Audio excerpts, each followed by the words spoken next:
What up, YouTube? So I just wanted to do a quick Raw review. Raw was just kind of so-so this week. A lot of pointless filler. That weren't even fights, just promos and Triple H starting off the show rambling for an eternity. Just about stuff he's already talked about. Just reiterating his whole, like, I practically won that fight, I walked away from it, means bullshit, and now we're gonna have a rematch because of his stupid, just showboating. It's probably gonna end the streak.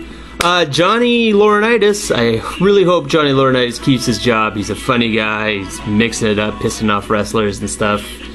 Said he's gonna bring back Shawn Michaels next week, so maybe they'll do a triple threat match at WrestleMania like I predicted when I made that video about how they could make the fight between Triple H and Undertaker at WrestleMania Part 3 good.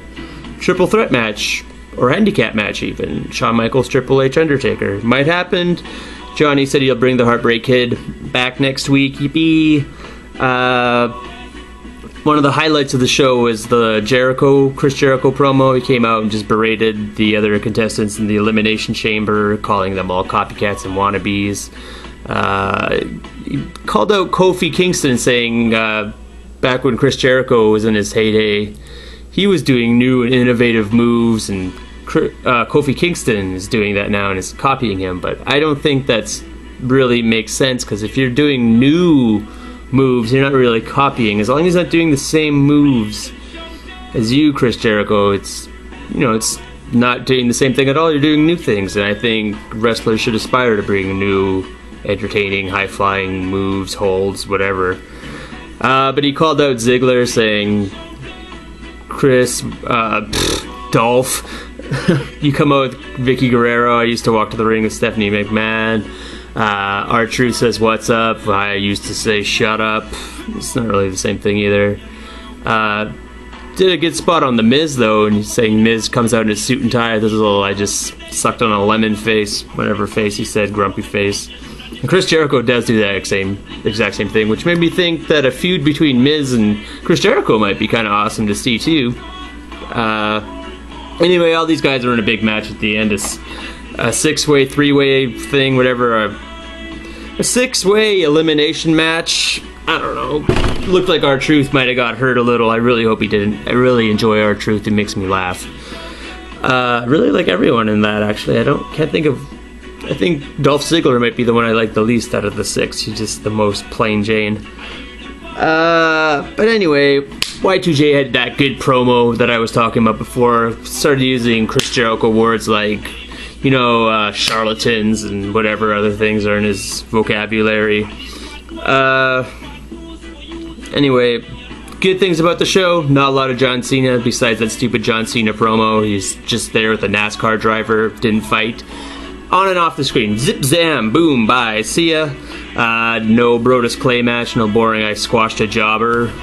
It would be nice to see, like, if he fought and squashed Trent Beretta, just to get Trent Beretta on Raw and let people who watch Raw, who might not know who Trent Beretta is, going, hey, who's that guy? Who's that little jobber getting squashed? We had a weird tag team match with Orton and Khali. I mean, it kind of makes sense because they're in the Elimination Chamber match together. They faced Cody Rhodes and Wade Barrett.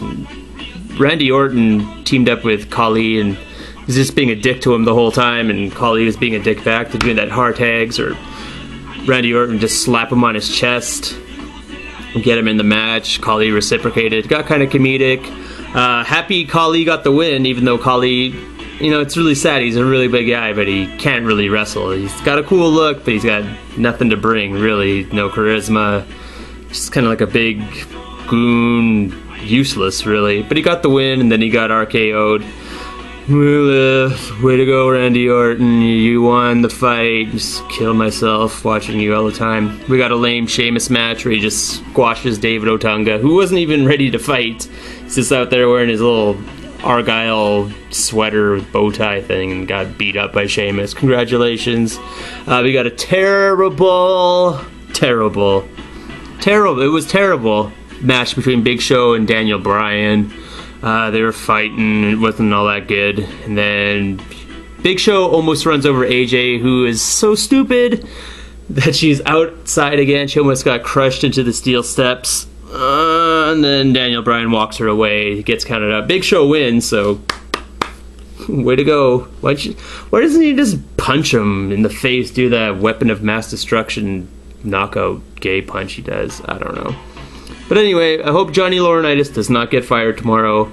I hope we don't have to sit through another 20-minute, half-hour Triple H promo ever again. I hope he stopped with the Rock, Cena commercials for WrestleMania, even though they won't. I hope Rock comes back and starts actually building a feud with Cena at some point, because right now there's fuck all going on. It's boring.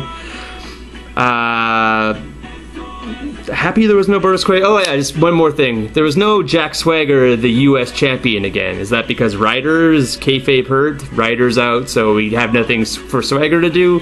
There are no other contestants for the U.S. title that Swagger can go against. I'm not a big Swagger fan or anything, but it'd be nice to see him not just there for someone to fight Zack Ryder. Like, let's actually make him something outside of it, maybe seem like he has a purpose. He's nowhere. He's got a belt, and he's nowhere to be seen. There's no tag teams to be seen.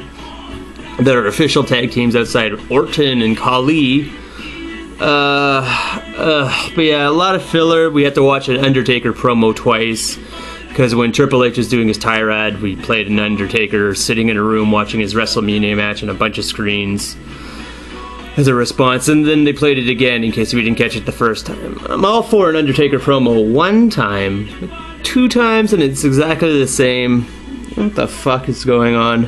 Kofi Kingston was in the ring at the end of the show against Y2J for a bit in the 6-way elimination match, so that was kind of fun to see if Kofi Kingston were to fight Y2J nowadays, what it would be like. And Y2J had the upper hand most of the time until Trouble in Paradise got blocked and he got put in the walls, and CM Punk came out and saved him, blah blah blah. But yeah, very boring show, except for the Chris Jericho promo would be worth watching, and maybe the end, just because it was a 6-way match and had a bunch of cool wrestlers, and R-Truth got hurt, and we got to see Chris Jericho steal the belt and sit in the ring a la CM Punk at the end. But other than that, nothing really worth watching at all. Yeah, nothing else to add. Peace out.